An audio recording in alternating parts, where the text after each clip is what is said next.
During the 1920s and 30s, in the big cities and small towns, they earned a fearsome reputation in a blaze of bullets. For the criminal and lawmen alike, they were a best friend or a deadly enemy. A pull of a trigger could end a life of violence or give birth to infamy. Now, Gangster Guns on Modern Marvels.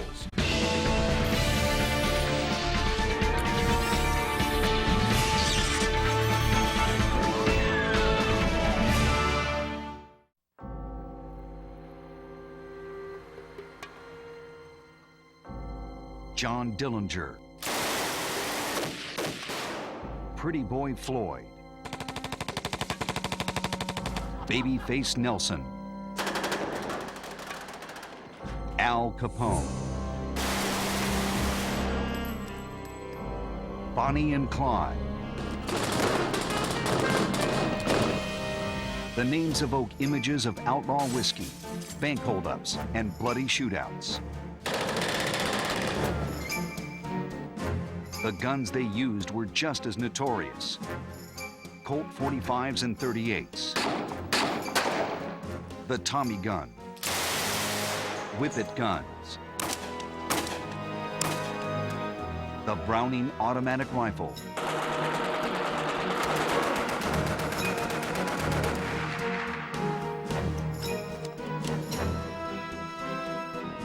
These legendary weapons are forever linked with the storied lives of the gangsters of the 1920s and 30s. Their exploits filled the headlines, but it was their firepower that brought them fame. Gangsters employed pocket guns, which could be easily concealed. It's not a terribly effective caliber. 32 is more effective than 25 was. 25 is the most common pocket gun, or pocket caliber, but it beats throwing rocks. Gangsters were also the first to use automatic weapons outside of the military. Some of these guys came out firing, and this is what they came out firing. And it was scary to go against something like this. The desire to win at all costs set the gangsters of this era apart from any other criminal element in American history. They seem to be incredibly bold and daring and have great presence of mind in the face of fire with bullets whizzing by their head. They seemed entirely unaffected by that. So some of these jobs they pulled might have been extraordinarily difficult, but they were there for the duration. But how and why did gangsters become so well armed in the early part of the 20th century? The answer is simple: alcohol and greed. When the United States passed the Volstead Act in 1919, enacting prohibition, it was like an open invitation for criminals.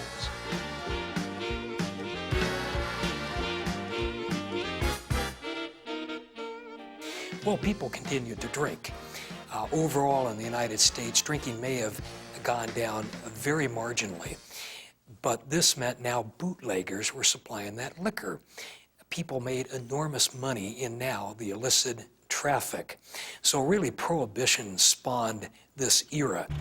At the same time, in small towns across Middle America, another brand of criminal was flourishing: the motorized bandit. Bonnie and Clyde, Pretty Boy Floyd, and Babyface Nelson derived their income not from booze, but from robbing banks. Though not as sophisticated as their big city counterparts, the motorized bandits became just as well known and just as deadly. If one understands that Bonnie Parker was 4 feet 10 inches tall and weighed 85 pounds, and she could run and hip shoot a 20-pound machine rifle like a Marine, then you get a thoroughly different picture of who Bonnie Parker was and of what the Barrel Gang was about. Today, the image of the 20s and 30s is often one of incredible violence and lawlessness. But in many respects, the era was one of the most crime-free periods in American history. There wasn't much crime against innocent citizens during the 1920s and 1930s. When the gangsters and outlaws killed people, they were from rival gangs or they were lawmen. In the late 1920s, my mother told me that with my father, they would walk through Central Park to after-hours clubs up in Harlem with never a thought of danger. There was no such thing as mugging. There was no such thing as rape. That would have outraged the community. The criminals of the day adopted a strict code of conduct regarding the protection of innocent civilians. And as the Roaring '20s gave way to the despair of the Great Depression, many gangsters became romanticized figures. In particular, the public viewed the motorized bandits of the Midwest as latter-day Robin Hoods. To properly understand the gangster era of the 1920s and 30s, you first must know how America was. In that time, you had poverty beyond the ability of most people today to imagine. Racism was the law of the land, and firearms of any kind were available to anyone. There were a series of high-profile criminals who attracted the public's attention.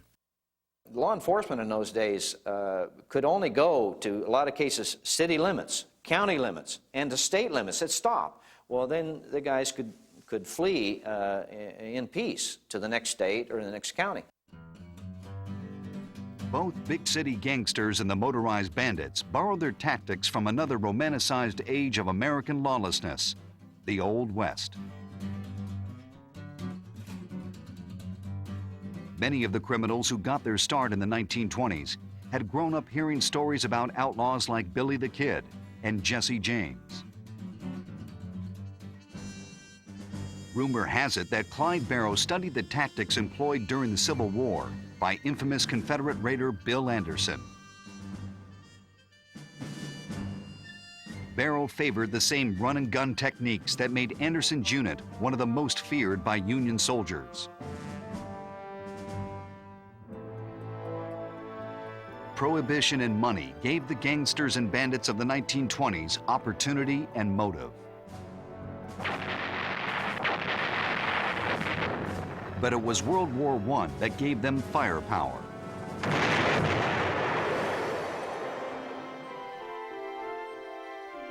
When the war ended, the United States was flooded with millions of weapons that returned home with soldiers from the front. Because the nation had almost no gun laws, it was possible for a private citizen to own even the most powerful military machine guns.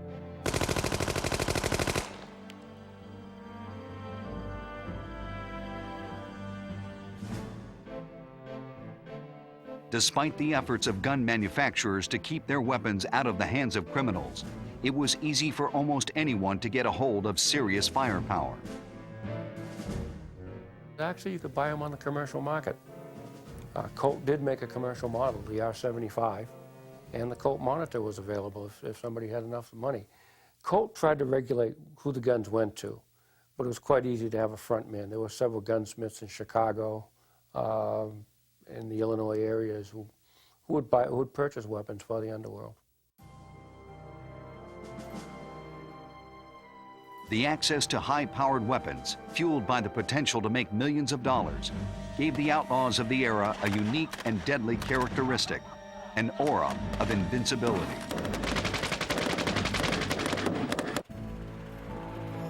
But before big gangster guns blazed across America, gangsters favored a small, easily concealed weapon to do their bidding. Their choice was the pocket gun. Before 1934, FBI agents were not allowed to carry guns or make arrests. They also needed the help of local law enforcement to take suspects into custody. Gangster guns will continue on Modern Marvels.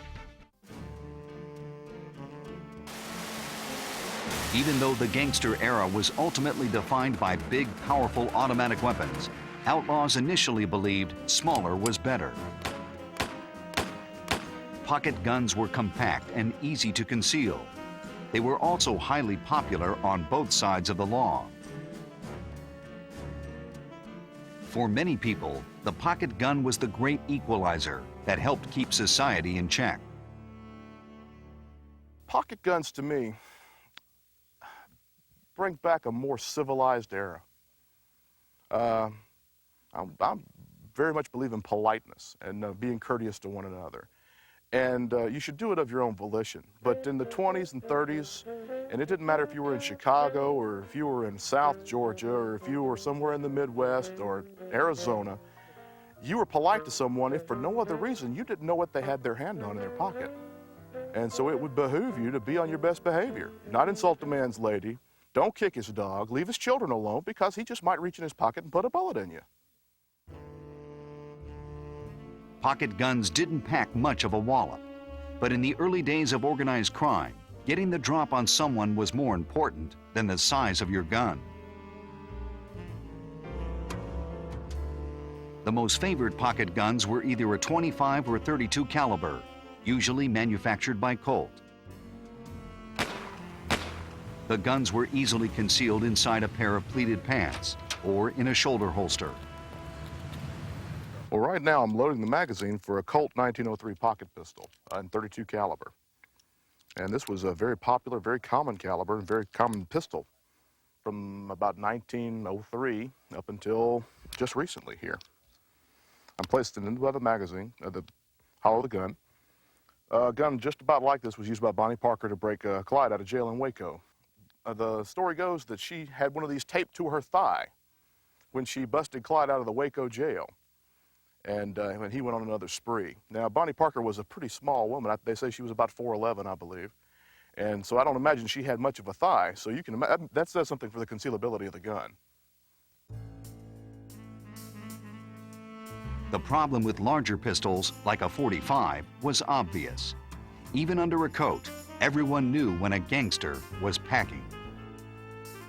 But the downside with the pocket guns gave them limited life, as criminals became more brazen. In fact, many gangsters of the 1920s came to consider pocket guns as their last chance weapons. This is the magazine for a Colt 25 1908 pocket automatic. The whole idea behind a 25 automatic is that it is the last resort. It's either this or a pocket knife before you're pretty much out of business. It holds 6 rounds. They were available in nickel plate or blue. Several variations on grips. You could get hard rubber, Bakelite, wood, pearl by custom order. It was good in a vest pocket. A lot of people would carry these on the end of a watch fob, so you wouldn't know what the other end of the pocket watch was. These were very popular with everyone. But as gangs grew more violent, police fought back, and criminals quickly realized they needed to increase their firepower. Rifles and shotguns were at first seen as too cumbersome. Instead, gangsters of the day wanted a gun with a lot of stopping power that could still fit in the palm of their hand. The answer, 2 automatic pistols, the .45 and the Super 38. Both were large handguns. Both could kill a man where he stood.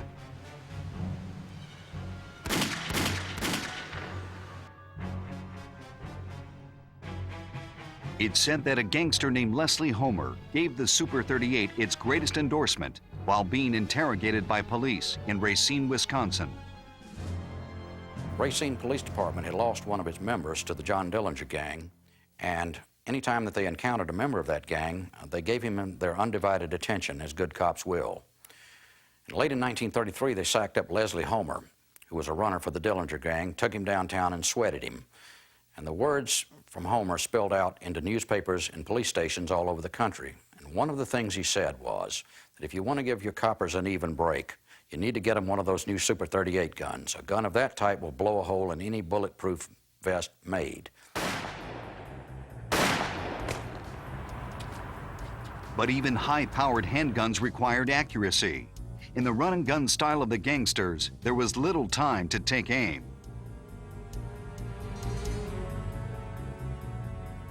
Pistols worked best in close-fire situations. For robbing banks or shooting at an enemy from a moving car, something better was needed. Clyde Barrow, for one, didn't want to wait for the firearms industry to solve the problem. He did it himself. Clyde was known to be an expert with shotguns. He believed if he could combine the power of a shotgun with a smaller weapon that was easier to wield, he'd have the perfect gun. He found the solution by studying history. A century earlier, a Mormon by the name of Orrin Porter Rockwell had developed a gun to protect his brethren in Utah. Rockwell cut the end of the stock and the barrel off a shotgun to give the weapon greater scatter effect.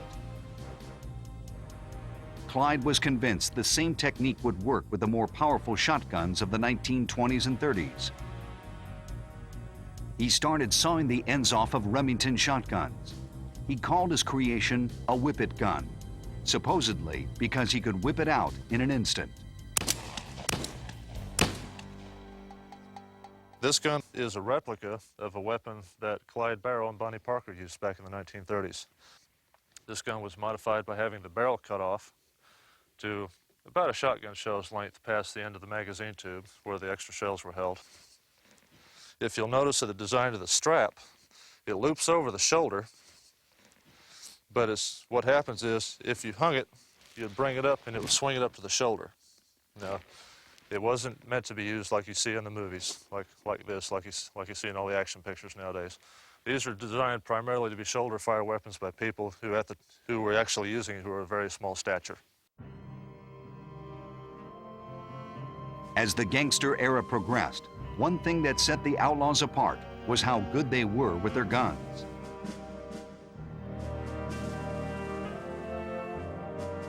Not only did they know their weapons and experiment with significant modifications to them, but they were some of the best marksmen of the age.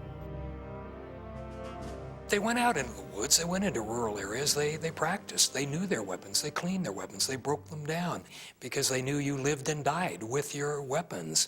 So they just didn't spray bullets all over the area. Many of these gunmen, the enforcers for these gangs, were deadly marksmen, and they practiced regularly. But as the gangs acquired bigger and better guns, so did law enforcement. By the mid-1920s, it became obvious to the more ruthless gangsters that in order to stay one step ahead of both the police and the competition, drastic steps needed to be taken. Being a good shot was no longer enough. Messages of intimidation would now be delivered in a hail of lead. The machine gun was about to become the gangster's weapon of choice.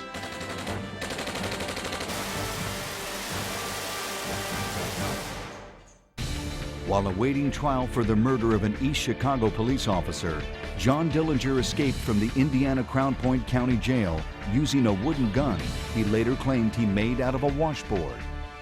Gangster Guns will continue on Modern Marvels.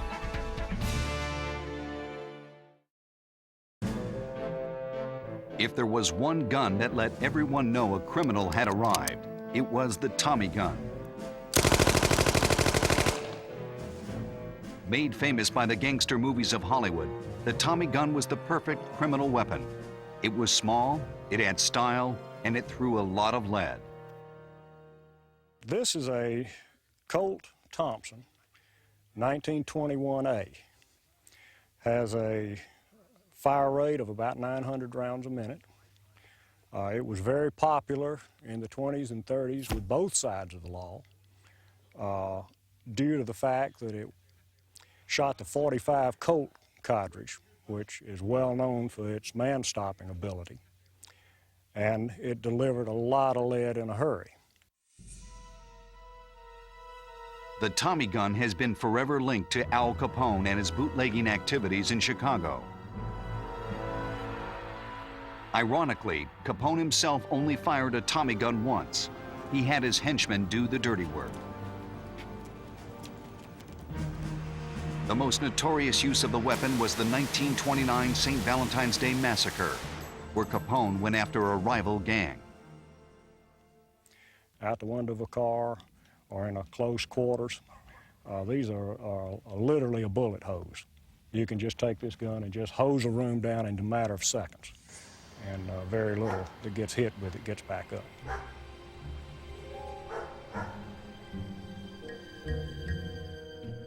Though the public immediately associated the Tommy gun with outlaws, many of the most famous gangsters never used it.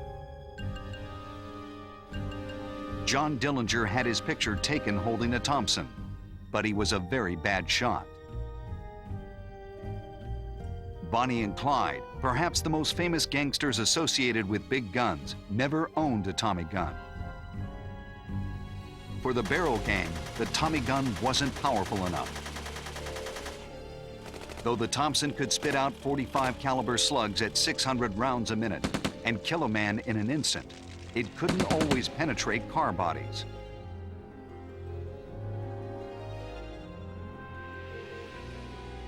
At the time, there was only one handheld gun that guaranteed the power to splinter a V8 Ford, the Browning automatic rifle, otherwise known as the BAR.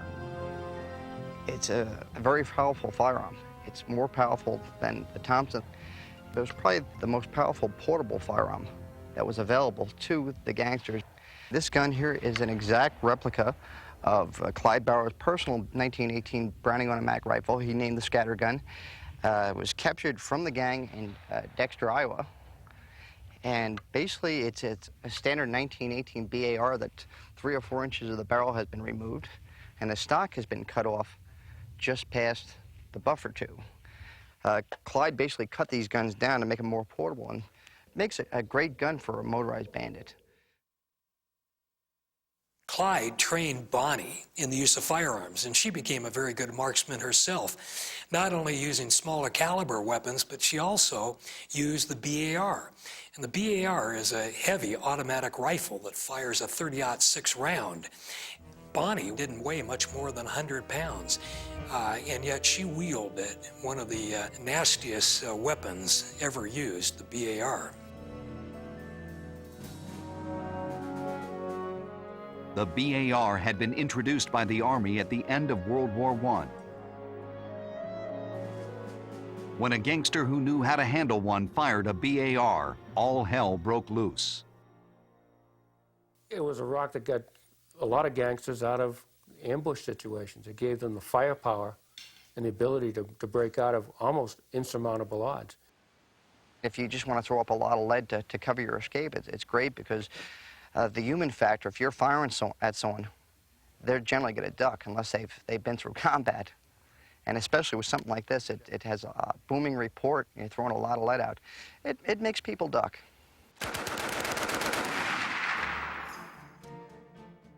One of the most famous shootouts with the BAR involved Bonnie and Clyde. In 1933, they were trapped in an apartment building in Joplin, Missouri. Police had surrounded the building. The Barrel Gang opened up from the second floor of a 2-story stone apartment with 3 BARs. As the guns rattled on, Bonnie yelled downstairs, "Turn it on them, Clyde, we're coming down." The Barrel Gang came down the stairs with Bonnie lugging a BAR. She turned on a large oak tree, behind which was Sergeant G.B. Kaler of the Missouri Highway Patrol. The splinters forced him backward over a stump, and he fell down with only 1 bullet in his gun. He would later say, after they had escaped, that little red-headed woman filled my face up with splinters with one of those damn guns. One gangster who lived by his BAR and eventually died by it was Slim Gray.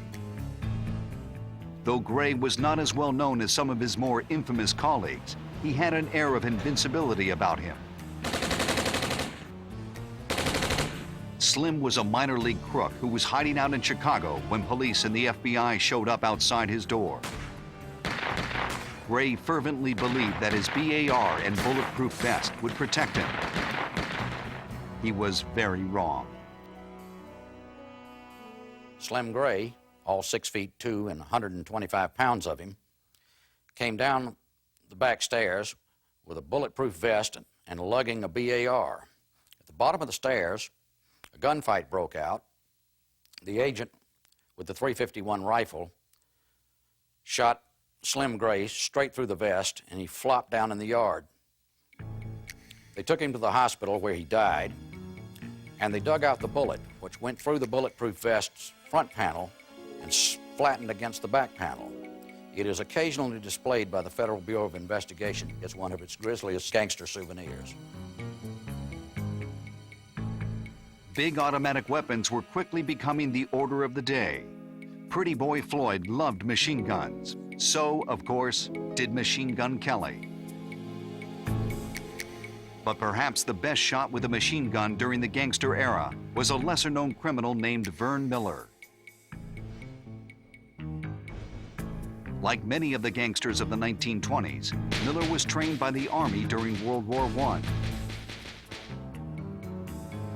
After the war, he returned home to South Dakota, where he became a policeman and then a sheriff.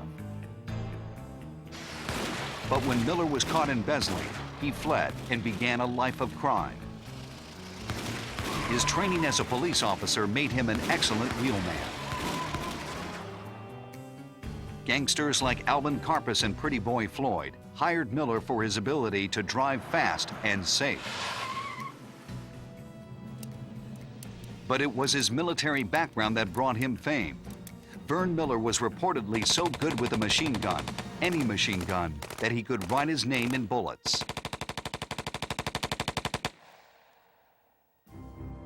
Miller pushed his luck when he crossed Al Capone, and Capone went looking for him. Capone sent 3 of his flat-nosed boys to a place called Fox River. They mixed it up with Miller.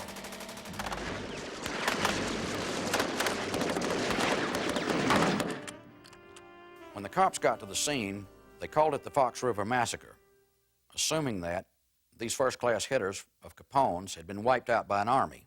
They had in fact been wiped out by an army of one, Vern Miller. But Miller's luck soon ran out. When he crossed Detroit's notorious Purple Gang, he paid the price. A couple of hitters from the Purple Gang in Detroit who died in a similar fashion to Capone's boys in Fox River. Sometime thereafter, someone left Vern Miller's bullet-riddled body as a Detroit roadside decoration. The Purple Gang had no comment. As the bodies piled up, law enforcement began to understand that gangsters had better guns and were willing to use them at any cost. To win the battle against crime, the police would have to do the same. The Thompson submachine gun had a few nicknames other than the Tommy gun. It was also referred to as the Chopper, the Gat, and the Chicago Typewriter. Gangster guns will continue on Modern Marvels.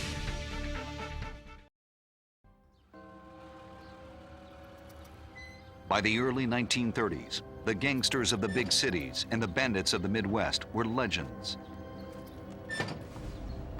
The public loved their Robin Hood image and relished every story of shootouts and holdups. Police and federal agents had a much different view. The outlaws they faced were some of the best armed criminals in history, and some of the most ruthless. One of the most deadly gangsters of the day was Lester Gillis, otherwise known as Babyface Nelson. Nelson prided himself on his use of firearms and his willingness to kill members of law enforcement. In fact, when it came to the police, Nelson never ran, even on the occasions when he himself was shot. He would always turn and fight, sometimes to the dismay of his partners in crime.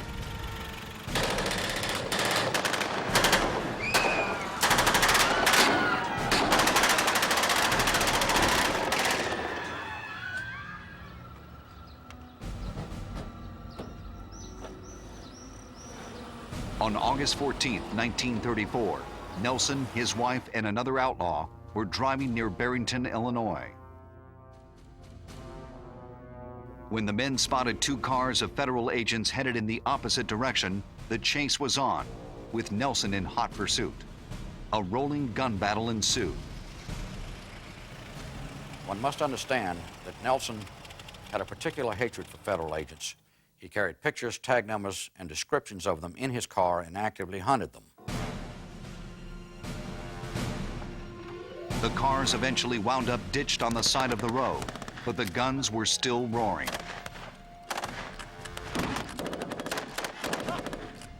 And it was just a hellish firefight with hundreds of rounds being sprayed all over the area, pinning down Babyface Nelson. And he told his partner, he said, "I've had enough of this." And he charged the FBI agents, guns a-blazing. It was Babyface Nelson's last hurrah. Not even his trusted Tommy gun could save him from the blaze of bullets fired by the doomed FBI agents.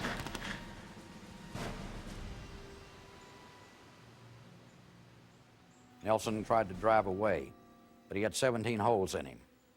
They took him to Father Philip Coughlin's house in Chicago. They took him to another safe house where he was given the last rites, and they wrapped the dying gangster in the blanket that he had been clothed in, and when he died, they laid him out on a tombstone in Niles Center.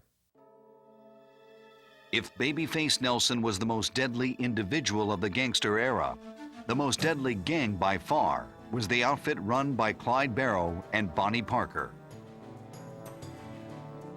The Barrow gang carried the biggest, baddest guns. In addition to Clyde's homemade Whippet guns, the BAR was a favorite. The Barrows were ruthless, especially toward law enforcement. Their main motivation was making money as easily as possible and not getting caught. If someone got hurt along the way, that was just the price of doing business.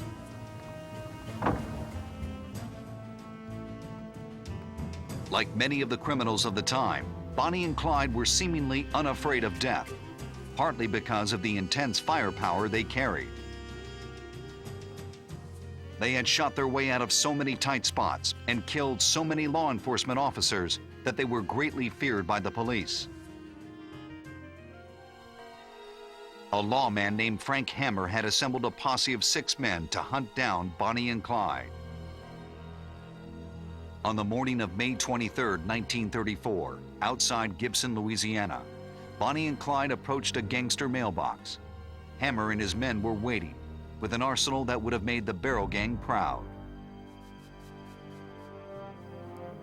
They stood up on the hill, 2 BARs, a Remington 8 police rifle in .35 caliber, 3 Remington guns in .30. Clyde Barrow pulled up to the mailbox, took his foot off the clutch, and never heard the hammer fall.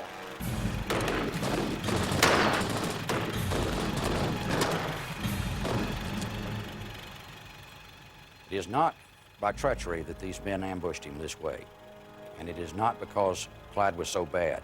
It was because Clyde Barrow was that good, and had they given him any chance, someone might not have gone home to his wife. Clyde, struck by 48 rounds, died immediately. Bonnie was hit 37 times. Police cautiously approached the car. When they opened the passenger door, Bonnie fell into the arms of Officer Ted Henton. She had a slight pulse, but by the time Henton tumbled her back into the car, she was dead.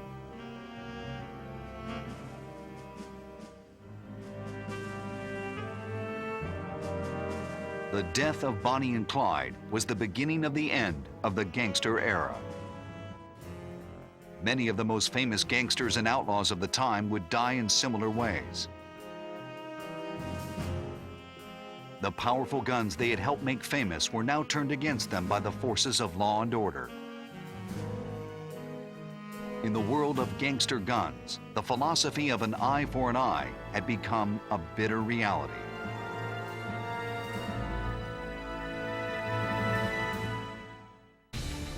Gangster Machine Gun Kelly reputedly coined the nickname G-Men while in the custody of law enforcement agents.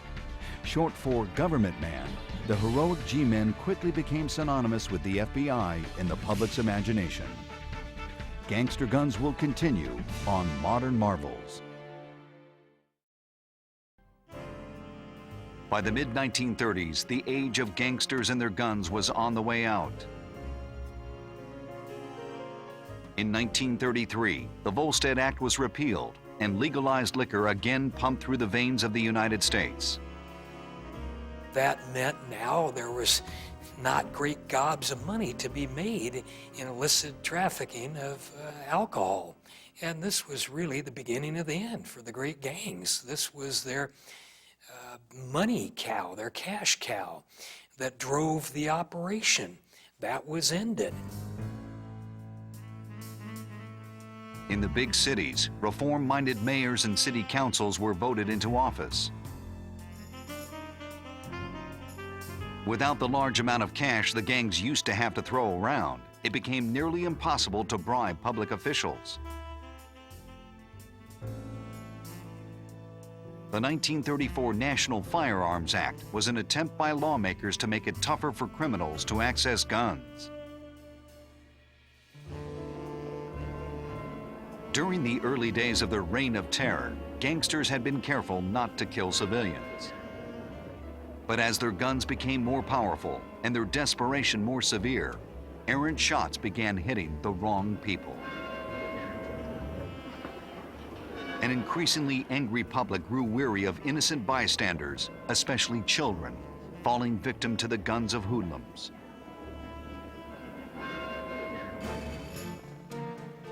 In addition, police communications had greatly improved. No longer was an outlaw free and clear if he could lose a chasing police car. Police headquarters Bayonne, calling all cars. Will proceed immediately. Now, every police car was equipped with two-way radios. Catching escaping bandits became much easier.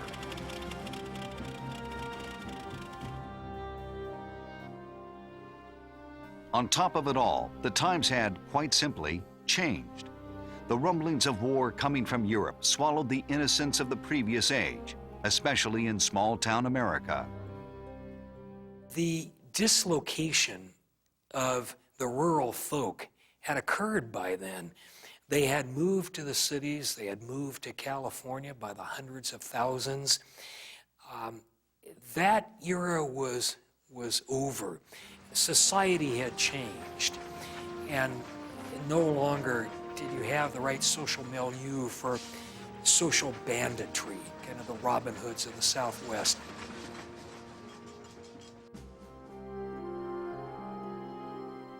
A less tolerant public, stronger law enforcement, and better tactics and equipment with which to catch the crooks made the life of a gangster all but impossible.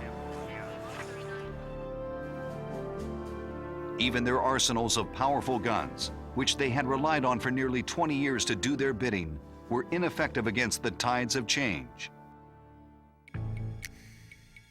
Perhaps the event that best defined the end of the gangster age was the death of Pretty Boy Floyd. In November 1934, a woman named Ellen Conkle heard a knock at the door of her Ohio farmhouse. It was morning, and a handsome stranger was there asking for something to eat. Conkle had given food to strangers before, so she invited the man inside. For the next half hour, he ate without saying much. When he finished, he declared the meal was fit for a king. The man gave Ellen Conkle $1 for the breakfast, about 4 times what it was worth. A moment later, Conkle's yard filled up with police cars, and the stranger took off running across her cornfield. They saw him emerging from this farmhouse, and he made a dash across the field. And they simply executed him. Half dozen rifles opened up on him. And in fact, when they came upon him in this field, there's some fairly strong evidence that he was still alive, and they shot him there at point-blank range. They weren't concerned with courts in those days, and when they found somebody and that guy raised a finger to resist or a gun, they just shot him, and it was the end of it. The police told Ellen Conkle that the fellow she had just given breakfast to was none other than Pretty Boy Floyd. The man who had hunted down Floyd was Melvin Purvis, the head of the FBI Chicago office. The story of gangsters and their guns can be summed up in the moment Purvis stood next to the body of Pretty Boy Floyd in that Ohio field.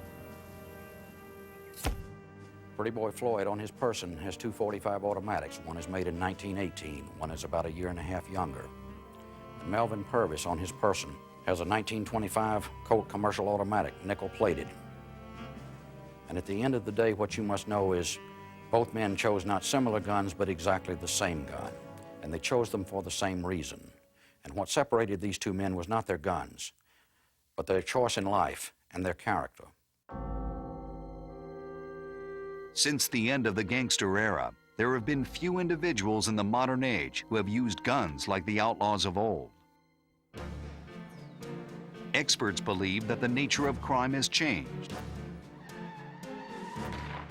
Where gangsters of old fought battles against large institutions like police and banks, today's criminals are less willing to take on the world. Instead, crimes against people and property are more common than during the daring days of the gangster age. Another reason the age died in the days before World War II was the spirit that made the criminals stand out was extinguished. Few outlaws of the modern age exhibit the kind of willingness to die that many of the gangsters of the 1920s and 30s lived with every day. Because their exploits were so outrageous, and because of their willingness to use the best guns of their time, they continue to fascinate. Today, weapons used by the gangsters and motorized bandits are highly prized by collectors. Transferable Browning automatic rifles for the general public, they've almost doubled in price in the last year. Even what we call dealer samples that are available to dealers only, Class 3 dealers, have gone up to the realm of $3,500.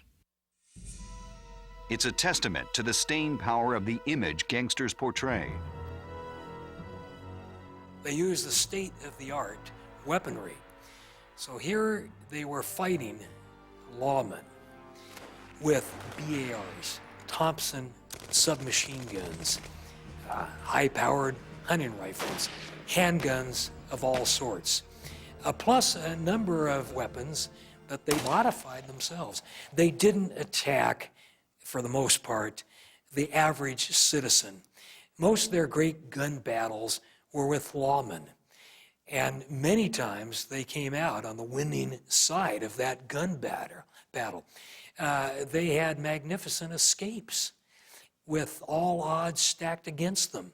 And so I think Americans in general tend to romanticize figures such as that, who take on the establishment with nothing but their own guile, their own courage, their own nerve, their own savvy and intelligence. But in the end, the outlaws of the 20s and 30s were beaten at their own game. Police got smarter, the public became intolerant, and the guns on which the criminals relied were just as powerful and just as effective in the hands of an FBI agent.